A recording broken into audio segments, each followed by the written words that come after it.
Hello friends, कैसे हैं आप सब लोग। आई होप आप सब लोग बिल्कुल ठीक होंगे।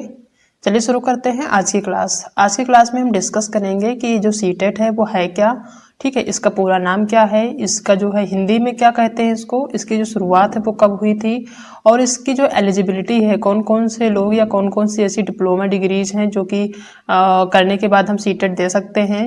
पीआरटी के लिए कौन एलिजिबल है, ठीक है, टीजीटी के लिए कौन एलिजिबल है, ये सब देखेंगे। और सीटेट क्यों करें, इसका जो पैटर्न है वो क्या है, ये कितने घंटे का होता है, कितने नंबर का होता है, कितने सब्जेक्ट हैं इसमें, और इसका जो पेपर मोड है वो ऑनलाइन होता है कि ऑफलाइन होता है, निगेटिव मार्किंग है कि नहीं है, इन सब चीज़ों के बारे में आज डिस्कस करेंगे आज की क्लास में, ठीक है। क्योंकि सीटेट का जो तैयारी है उसको करने से पहले आप एक चीज़ क्लियर कर लें कि जो सीटेट के बारे में पूरी नॉलेज ले लें कि सीटेट क्या है, ये जो है इसकी शुरुआत कब हुई थी, कौन कौन सी योग्यताएं होनी चाहिए हमारे पास ताकि हम सीटेट दे सकें।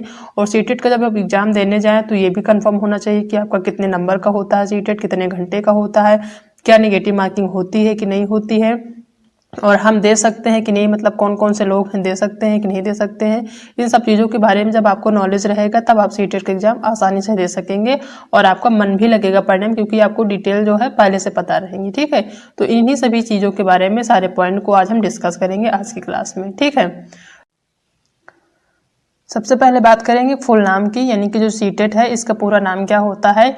तो सीटेट का जो पूरा नाम होता है, इंग्लिश की बात करें तो सी फॉर होता है सेंट्रल, टी फॉर होता है टीचिंग, ई फॉर होता है एलिजिबिलिटी और टी फॉर टेस्ट होता है, ठीक है।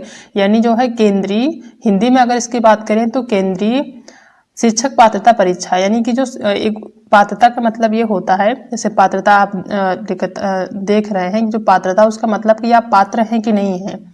सीटेट यानी केंद्रीय केंद्र से जो वैकेंसी निकलती है टीचिंग की पात्रता के लिए। सेंट्रल टीचिंग एलिजिबिलिटी टेस्ट, यानी एक तरह से पात्रता पहचानने की टेस्ट है या परीक्षा है, ठीक है।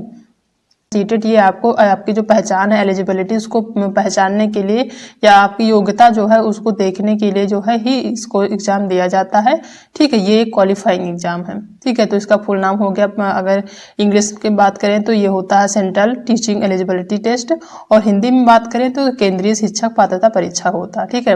अब बात करें इसकी शुरुआत की कि जो सीटेट का एग्जाम है ये कब से हो रहा है, ठीक है, ये भी आपको जानना जरूरी होता है।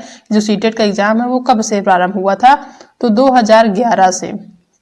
2011 से सीटेट का एग्जाम शुरू हुआ था होना, ठीक है। इसको जो है एज ए पात्रता की तरह, ये क्वालिफाइंग एग्जाम की तरह इसको लिया गया है कि जो सीटेट का एग्जाम सबसे पहले देंगे तो ये अगर उसमें जो है क्वालिफाई होते हैं, पास होते हैं, तो ये कंप्लीट माना जाए कि हाँ ये नेक्स्ट जो सीटेट का एग्जाम होगा, यानी जो शिक्षक बनने के लिए तैयार हैं, बन सकते हैं, ठीक है। एक तरह से ये कह सकते हैं कि सीटेट जो है एलिजिबिलिटी टेस्ट है, ठीक है, एक क्वालिफाइंग एग्जाम है।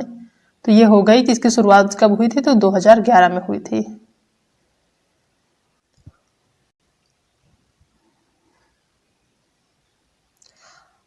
अब बात करें इसकी एलिजिबिलिटी की कि सीटेट के एग्जाम के लिए कौन कौन सी जो है एलिजिबिलिटी यानी योग्यताएं होनी चाहिए हमारे पास ताकि हम सीटेट का एग्जाम दें।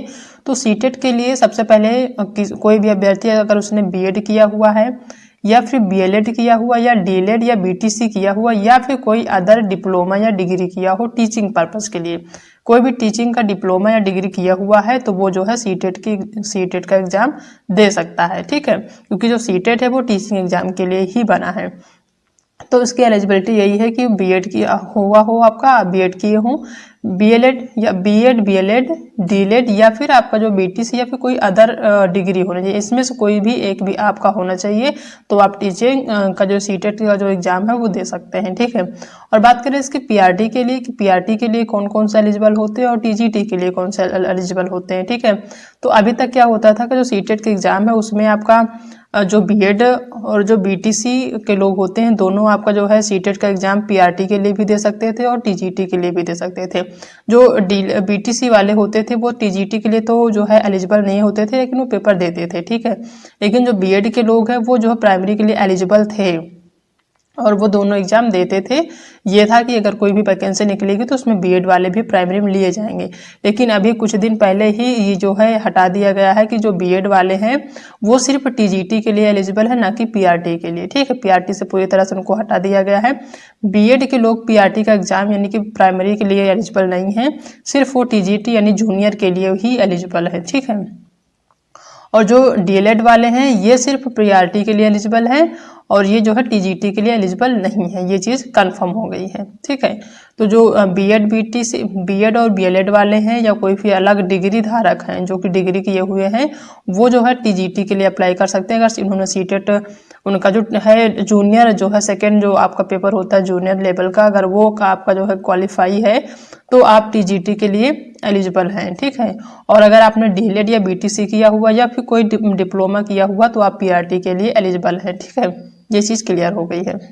अब बात करें कि सीटेट क्यों करें। ठीक है, तो जो सीटेट का एग्जाम है वो इसलिए किया जाता है। जो सीटेट है आप सभी को पता है कि केंद्र से निकलती है। ठीक है, ये ओनली यूपी की या फिर किसी स्पेशल राज्य की नहीं होती है। ये अगर आप सीटेट क्वालिफाई होते हैं तो आप किसी भी राज्य में अगर वैकेंसी निकलती है टीचिंग की तो उसके लिए आप एलिजिबल होते हैं। ठीक है, तो सीटेट इसीलिए किया जाता है कि कोई भी किसी भी राज्य में अगर वैकेंसी निकलती है तो वहाँ पे आप अप्लाई कर सकते हैं, ना कि सिर्फ आप पर्टिकुलर एक ही राज्य से। ठीक है, किसी भी राज्य के हैं आप, वो अगर आप किसी भी राज्य से हैं और अगर आप सीटेट का एग्जाम जो है वो अगर क्वालिफाई कर लेते हैं तो आप किसी भी राज्य से जब वैकेंसी निकलती है टीचिंग की, ठीक है, चाहे आपका सुपर टेट यूपी से निकलता हो, चाहे आपका मध्य प्रदेश से निकलता हो, कहीं से भी हो, चाहे आपका राजस्थान से हो, कहीं से भी हो, किसी भी राज्य से है तो आप जो है एलिजिबल हो सकते हैं। ये आपका केंद्र से निकलता है, ये किसी पर्टिकुलर जो है राज्य का स्पेशल नहीं है। सभी राज्य के लोग जो है एलिजिबल होते हैं अगर सीटेट आप क्वालिफाई किए होते हैं। ठीक है, तो सीटेट इसीलिए करते हैं। नेक्स्ट है कि इसका जो पैटर्न है वो क्या है। तो पैटर्न की बात करें तो जो सीटेट का एग्जाम है वो 2 घंटे का होता है। ये होता आया है पहले। बात करें इसकी पैटर्न की, ये जो सीटेट का एग्जाम इसका पैटर्न क्या है, तो ये जो पेपर होता है वो आपका 2 नहीं 2.5 घंटे का होता है।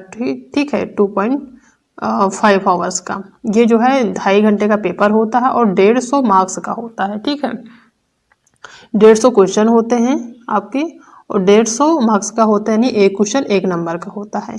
इस चीज़ को ध्यान रखिएगा। जो आवर्स है जो घंटे जो इसका 2.5 घंटे का होता है, 2 घंटा नहीं है, यहाँ पे 2.5 घंटे का होता है। मार्क्स जो है आपका 150 मार्क्स का होता है। ठीक है, और 150 क्वेश्चन भी होते हैं। बात करें इसकी निगेटिव मार्किंग की तो इसका जो सीटेट का एग्जाम है और इसमें निगेटिव मार्किंग नहीं है। ठीक है, आप अगर 150 क्वेश्चन में आप कितने भी क्वेश्चन गलत करते हैं, कोई भी गलत होता है तो उसका कोई निगेटिव मार्क नहीं कटता है, निगेटिव मार्किंग नहीं है। ठीक है, बात करें इसके पेपर मोड की तो ये जो है अब पहले जो है 2011 के बाद से 2011 से पहले ऑफलाइन होता था, बीच में जो है ये फिर ऑनलाइन होने लगा। लेकिन इस बार जो है 2023 का जो अगस्त का पेपर है, क्योंकि जो दिसंबर जनवरी का पेपर हुआ था वो ऑनलाइन हुआ था, लेकिन उसके बाद जो नियम चेंज हुआ है उसके बाद जो अगस्त का भी हाल ही में पेपर हुआ वो आपका ऑफलाइन मोड में हुआ। तो अब जो है ये पर 6 मंथ पे एग्जाम होगा, यानी साल में 2 बार एग्जाम होगा। ठीक है, और ये जो है इसका जो मोड होगा वो ऑफलाइन यानी कि OMR शीट बेस्ड होगा। ठीक है, तो ये चीज़ आपको क्लियर हो गई होगी कि जो आपका मोड है वो ऑफलाइन यानी कि OMR शीट बेस्ड होगा, OMR आपको फिल करनी होगी। बात करें इसकी सब्जेक्ट की तो इसके जो सीटेट का जो सब्जेक्ट होता है, ठीक है, इसमें 5 सब्जेक्ट होते हैं, 5 सब्जेक्ट आपको पढ़ने होते हैं। 5 सब्जेक्ट के बाहर आपको कोई भी क्वेश्चन नहीं आता है। ठीक है, इसी के अंदर सारे क्वेश्चन आपके देखने को मिलेंगे। अब वो 5 सब्जेक्ट कौन कौन से इनको देख लेते हैं। तो 5 सब्जेक्ट जो है वो पहला आपका CDP यानी कि बाल विकास है, चाइल्ड डेवलपमेंट। दूसरा आपका EVS यानी पर्यावरण अध्ययन है। तीसरी सब्जेक्ट की बात करें तो वो आपका फर्स्ट लैंग्वेज में, यानी लैंग्वेज आपके 2 होते हैं, एक फर्स्ट लैंग्वेज एक सेकेंड लैंग्वेज। ठीक है, तो फर्स्ट लैंग्वेज चाहे तो आप हिंदी लें या कोई भी आपकी जो अदर लैंग्वेज हो आपके क्षेत्र की या जो भी है वो आप ले सकते हैं। सेकेंड लैंग्वेज में आपका संस्कृत, अंग्रेजी या भी कोई भी अदर लैंग्वेज आप ले सकते हैं।